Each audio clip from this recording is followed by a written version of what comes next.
Hello everyone, it's Seth, probably better known as Saffron, and we're back here today with another edition of Budget Magic. This week we're playing a deck that is pretty sweet. We are playing Standard Bounce and Blink. So last week we had a lot of fun with Eldrazi Displacer in an infinite combo with Brood Monitor.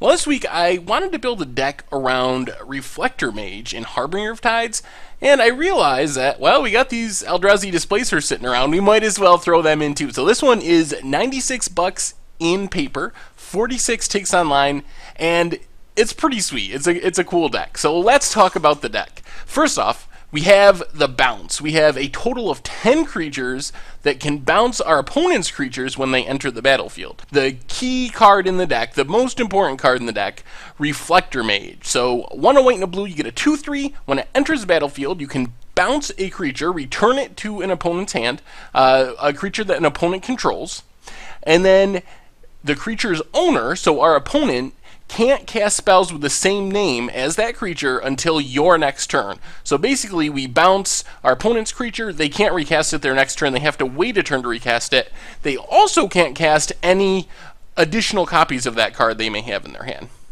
So Reflector Mage is super good. It looks a lot like Mana War and some of the other bounce creatures that we've seen, but it has an extra point of toughness, which is a pretty big deal. It blocks things profitably that have 2 power, and the ability to keep our opponent from recasting a card immediately makes it way better than a typical bouncer. Harbinger of the Tides is another similar creature. When it enters the battlefield, we get to return a tap creature an opponent controls to its owner's hand. The sweet thing about Harbinger is, while it is a 2/2 for 2 blue mana, if we play 2 extra mana, we can cast it as though it had flash. So we can wait till our opponent attacks, cast Harbinger of Tides, bounce something, and potentially eat something else, or trade with something else that our opponent's attacking with. Or we can wait, play it on our opponent's end of turn, leave up some of our instants that we'll talk about in a bit. So it's just, it has some upside. I don't think it's as good as Reflector Mage, but it's still a really powerful card, and it plays well with the theme of the deck. Finally, the worst of our bouncers, Sidisi's Faithful. 1 blue mana, you get a 0/4, has Exploit, so when it enters the battlefield, you can sacrifice a creature. If you exploit, you get to return a creature to its owner's hand. So the sweet thing with Sidisi's Faithful is it's only 1 mana, and it's like a 0/4 wall, so if we choose not to exploit it, it plays pretty good defense, but it is definitely the least powerful of our bouncers. So that is the bounce part of the deck. Then we also have the blink part of our deck. We have Eldrazi Displacer. I'm not going to talk too much about this one. We talked about it a lot last week in regards to the infinite combo, but pretty much it's a 3/3 for 3, has Devoid, so technically it's colorless even though you got to pay a white mana. You can pay 1 in a colorless, exile another target creature, then return it to the battlefield tapped under its owner's control. It just does everything, but what it's really in our deck for is, because it's super sweet with Harbinger of Tides and Reflector Mage, we can repeatedly blink our own creatures, use them to bounce our opponent's creatures, and then with Reflector Mage, they can't recast them right away. It's just, it creates this weird, like, sort of hard lock on the game. So while we are a Reflector Mage / Harbinger of Tides bounce deck, we're also, to some extent, a Displacer deck. But unlike last week, this isn't an all-in Displacer build. It's kind of just in the deck for value. The real key part of the deck is all the bounce creatures. Knight of the White Orchid does something similar. It's a 2/2 for 2, has First Strike. When it enters a battlefield, if an opponent controls more lands than us, we get to search for planes and put it onto the battlefield and shuffle our library. So Knight of the White Orchid is pretty sweet to be bounced with Eldrazi Displacer, but mostly it's just a really good turn 2 or turn 3 play to get us ahead on lands, and it's kind of like a mono-white ramp card in some situations. Plays good defense, and it works well with some of our spells that we'll talk about here in a second.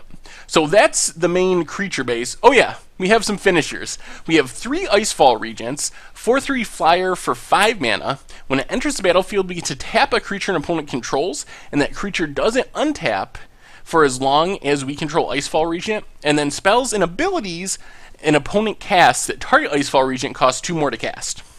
So the sweet thing with Icefall Regent, which is actually a pretty good card, I really like Icefall Regent. People are playing these big Eldrazi. It's a good, clean answer to an Ulamog or a Kozilek or whatever. So it's a good answer to those big creatures. It's a fairly fast clock, being a 3/4 in the air, but it also works well with Displacer because we can play this on turn 5, tap down something that's kind of so-so, But then we can use the displacer to blink it if our opponent plays a better target, and then target the other target with the Icefall Regent. So basically we can reset the Icefall Regent. Another sweet trick is we can use Icefall Regent to tap a creature, then use Harbinger of Tides to bounce the creature, then we can blink the Icefall Regent to tap down a different creature. So it plays into the whole synergy of the blinking and bouncing with the rest of our deck. And then one Dragonlord Ojutai. I just wanted to make sure we had a guaranteed way to close out the game. While our deck has a lot of cool synergy, we're playing a lot of 2-power creatures, 3-power creatures that aren't necessarily that effective at just attacking and closing out the game quickly. Well, I figured Dragonlord Ojutai was a pretty guaranteed way that we could make sure we had a way to finish the game in the late game. So that's why it's in there. It's even more guaranteed than Icefall Regent. It doesn't have any particular synergy with the deck.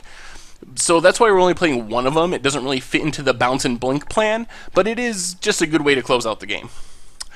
Spell-wise, we got some enchantment-based removal. As you can tell, our deck is playing all these bounce spells, but it's a little slow, especially the blinking aspect of the deck. It takes a lot of mana. It doesn't really start happening until turn 5 or 6 or 7. So these are spells that help keep us alive. 4 Silk Wraps.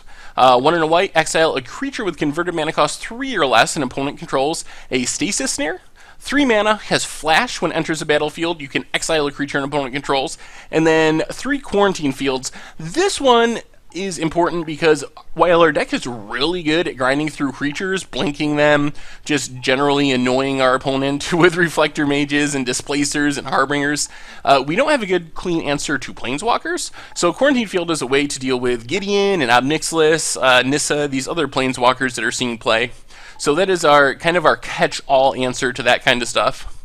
And the other sweet synergy with these cards is we can kind of hold back on playing them and annoy our opponent, bounce their creatures with Reflector Mage, make them recast them, bounce a creature with Harbinger, make them recast them. So we're eating up all this mana and tempo from our opponent, and then after we make them recast their creatures a few times, then we can just Silk Wrap them to get rid of them permanently. So kind of the way we win, this is a tempo deck. We can use our mana so much more efficiently than our opponent because we're making them recast all of their spells that eventually all these small advantages of them recasting their 2-drop, recasting their 3-drop, and eating through their mana and tempo adds up to us winning the game.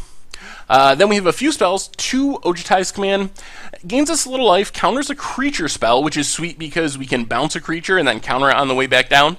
It also gets back our Harbinger of Tides or our Knight of the White Orchid, so we can use it at instant speed, draw a card or gain some life, get back a Harbinger, bounce a creature, get back a Knight of the White Orchid, get a land. So it has a lot of value in our deck. 2 Treasure Cruise, just a card draw spell. And then 3 copies of Negate to deal with any crazy instants or sorceries our opponent may be playing. Another way to deal with planeswalkers. So Negate is just a good card in the format. So that's the main deck. We also have a bunch of lands, of course. 2 Evolving Wilds, 4 Prairie Streams, 4 Tranquil Coves as our dual lands. 3 islands, 3 plains. Then since we are playing Displacer, we have a bunch of colorless lands. We have 4 Crumbling Vestige, which is pretty sweet. It is a dual land when it enters the battlefield. We can add mana of any color, but then it is a colorless land when we want to use Displacer. A single Seagate Wreckage can potentially draw some cards. A Haven of the Spirit Dragon to get back our Ojutais and our Icefall Regents. A Single Bladed Cataract to draw some cards. And Unknown Shores. An inefficient 5-color land because you have to pay 1 to get the colored mana that also taps for colorless. So that's the mana base. And sideboard-wise, 2 Disdainful Strokes, a Negate, another Ojutai's Command, 2 Dispels, so we can kind of customize our counter spell suite based on what our opponent's doing. Then we can do the same with our removal. A Planar Outburst, a Surge of Righteousness, 2 Mastery of the Unseens for control matchups where our creature bouncing plan probably isn't as effective if our opponent isn't playing creatures. 2 Aerishin Clerics for burn matchups, another good blink, and 2 more Stasis Snares for when we need more instant speed interaction. So anyway, that's the deck, and I gotta say it's pretty sweet. Like, it gets to play a lot of cool cards. It gets... Reflector Mage is just a super good card. Harbinger of Tides is actually really good too. So we get good removal, and we just attack our opponent in a way that they don't expect to be attacked. And there's a lot of big creatures that are playable in some decks, and bouncing 6 drops in 8 drops and 10 drops is such a huge tempo swing. But even just bouncing Anafenzas and creatures like that, 3 mana creatures, 4 mana creatures, since we can do this repeatedly, we can generate such a huge tempo advantage that it leads to us winning the game. So I think the deck's sweet. I think it's a ton of fun to play. It's just a really cool concept, and it plays in a really fun, interesting manner. And I think it's fairly competitive. So all around, I think it's a sweet deck. I would definitely check it out. But anyway, I think it's fun. I definitely enjoyed playing it. Check out the website, mtggoldfish.com. We got decks, prices, metagame strategy. That's where you'll find the article for this Budget Magic. Tons of other great articles and content. And if you enjoyed the video, make sure to click the subscribe button that's going to pop up on the bottom of your screen to stay up to date on all the latest and greatest in video content from mtggoldfish.com.